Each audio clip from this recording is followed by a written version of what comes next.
Welcome to this third tutorial on fitting a distribution or guessing a distribution. So in our first video, we saw an overview of how to perform the chi-squared goodness of fit test.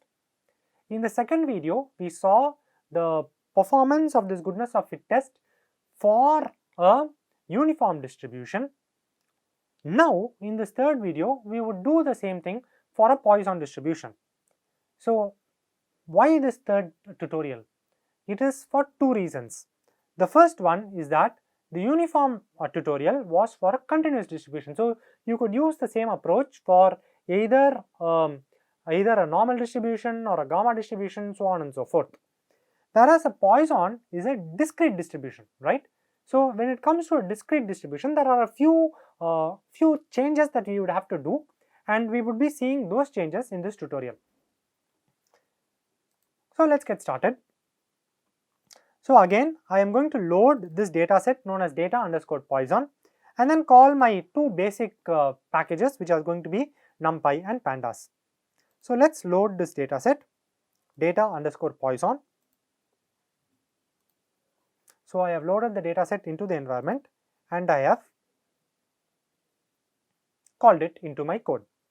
So now what do I have? I have a data set which has 100 observations, and for those 100 observations, each of these are the different values. So 5, 4, 4, 5, 5, so on and so forth. And the business context where Poisson distribution can be used, the most famous one is going to be the number of defects. Let's say you are going to produce a product, and if there is even a single defect in the product, you are going to call it as a defect, right? So I have produced a lot of, let's say, 200 products, and out of those 100 have had defects, and in each of those, how many defects were found? So 5 defects were found in the first sample point, 4 defects was found in the second sample point, 4 defects was found in the third sample point, so on and so forth. Now this is the data set that you have. And for this data set, let us first do a histogram, right? So if I plot a histogram, it looks like it's going to be normally distributed. It could be possible, it could be a normal distribution. Why we are emphasizing on normal is that normal is something that you will very often see. But when it comes to a defect, it need not be normal, right? And this is where we would take the descriptive statistics comes into importance. If I look at my descriptive statistics, I have a mean of 4.9 and a standard deviation of 2.3. And what is the variance? The variance is going to be 5.6, and only for a Poisson will the mean and the variance be very, very close to each other, right? So using my descriptive statistics, I can actually come to a conclusion saying that when the mean and the variance are very, very close, or so close, the mean is 4.9 and the variance is 5.6, I can actually say yes, this is coming from a Poisson distribution. I would leave the PP plot and QQ plots for the Poisson to be developed on your own. So I would not go into that particular visualization in this tutorial. Please do develop the PP plot and QQ plot on your own and see how it happens. I would like to focus on the statistical test and what are the changes that are going to happen over there. So I am importing all my required packages for performing the statistical test. I have also imported the package that you would be using for the QQ plot. So please use the same for developing the QQ plot on your own for this particular code set. The new package, these are all the packages that were already present in the previous tutorial video. The new package that we are going to import is going to be known as the Poisson. Since we are going to check for a Poisson distribution, I have imported this Poisson package from scipy.stats. Okay. So since my mean and variance are very close, I am going to be considering that my population is going to be following a Poisson, and hence my null hypothesis is that, beg your pardon, there's an error here. So the null hypothesis is going to be that it's going to be a Poisson, and the alternative is that it does not come from a Poisson, right? So that is going to be the null hypothesis. The data follows a Poisson distribution, and the alternative is that the data does not follow a Poisson distribution. So let's do the same step that we did for a uniform, right? I have split this into bins, and then I am developing the observed frequency for each of these bins. This is not correct. Why? Because I cannot use this method for creating bins because the Poisson distribution is discrete, which means I cannot have an observation which says 0.99 to 2. I must say exactly 1 or 2 or 3 or 4, right? So I cannot adopt this particular method of binning for the Poisson distribution. I must use something else. And what would I use? I would basically start creating this new data frame called group.data, right? It is an empty data frame, and in this group.data, what I am going to do is, for every observed frequency value that I have, I am going to count the number of times it has happened. So 1 has happened 3 times, 2 has happened 14 times, 3 has happened 15 times, so on and so forth. So if I open my data set, data.poisson,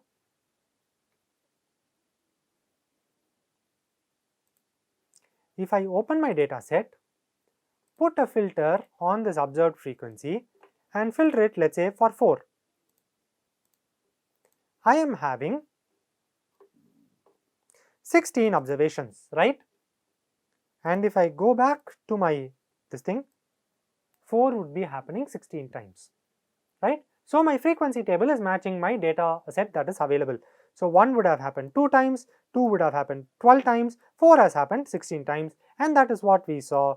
When we filter, we see that there are 16 observations of 4 in my data set of 100 observations, right? So that is going to be my my frequency table, the first step.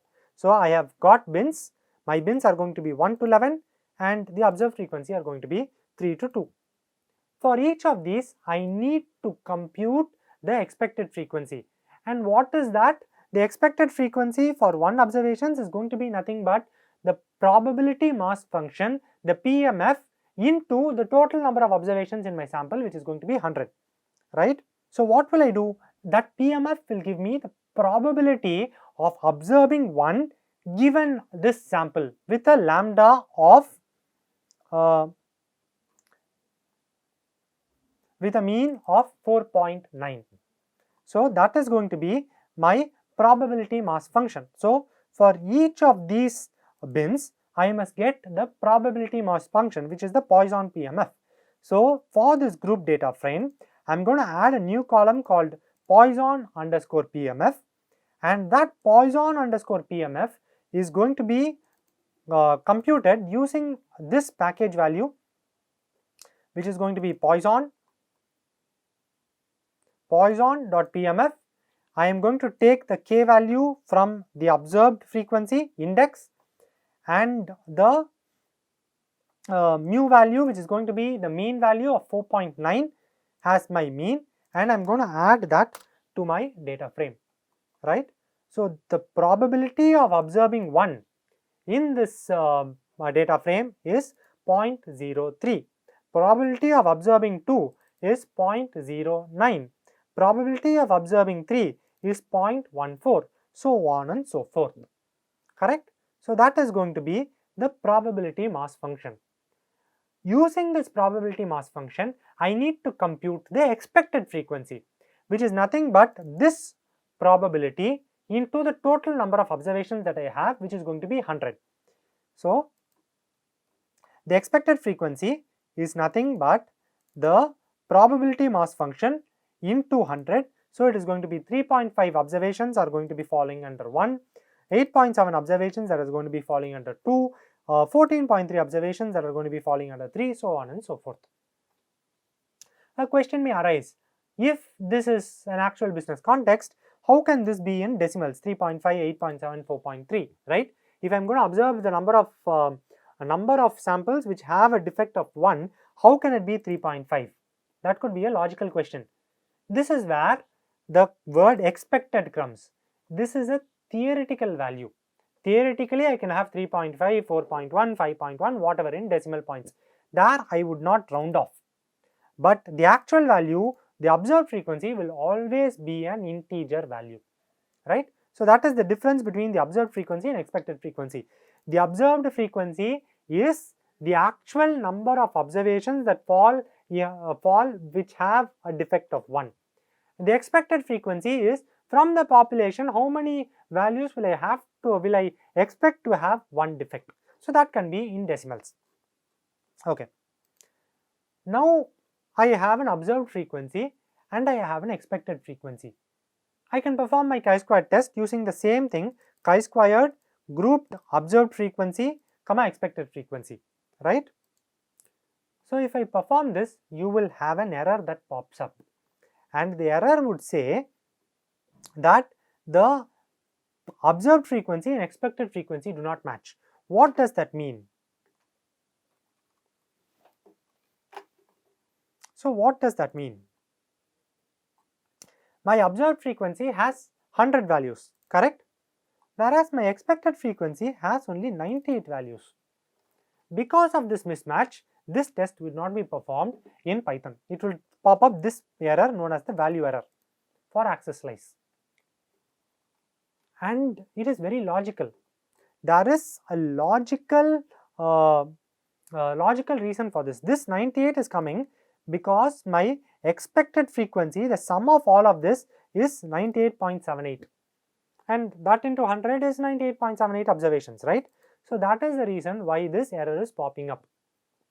I want you to find out a way, the correct method to fix this problem for any given data set. So tomorrow if you run the same thing for any other discrete probability function, let's say you are doing a coin toss and you want to see whether the coin is truly unbiased or not, right? So it should follow a binomial distribution 1 and 0. If you do that, you would still end up with this error that the number of observed and expected frequency are not matching. And in that case, how do you fix this problem? The fix or the correct method to give for this problem has been discussed in the discourse. Please go have a look at it and implement that here.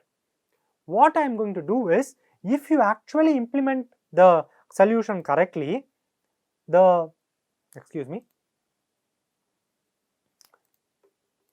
if you actually implement the solution correctly, you should get a data frame that looks like this, the grouped underscore df that has been given to you. That data frame would actually have the corrected value, and the value that has been corrected would be this last value.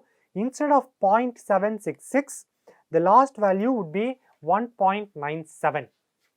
How do you make this correction? Think of it, think of the logical reasoning for this and implement it in a tool and find it out, right? So that I am giving it to you as a homework, because we have told you how to do this in the discourse. We would also be telling you how to do this during the live sessions. So in either one of these forums, please pick up the correct technique and implement it in a tool. Since you are doing some programming before this, we want to encourage you to do it on your own. So please do that. And once you do that, you should end up with a data frame that looks like this. So I have my bins 1 to 11. I have my observed frequencies for each of these bins, and I would have the correct expected frequency for each of these bins. Now if I perform my chi-square goodness of fit test, there would be no problems. I would get a chi-squared value of 5.9 and a p-value of 0.8. Obviously, since my p-value is 0.8, at a level of significance of 5%, 0.05, I would not reject the null. I would do not reject the null would be the conclusion, which means my parent distribution, my defects are indeed following a Poisson distribution in my production process.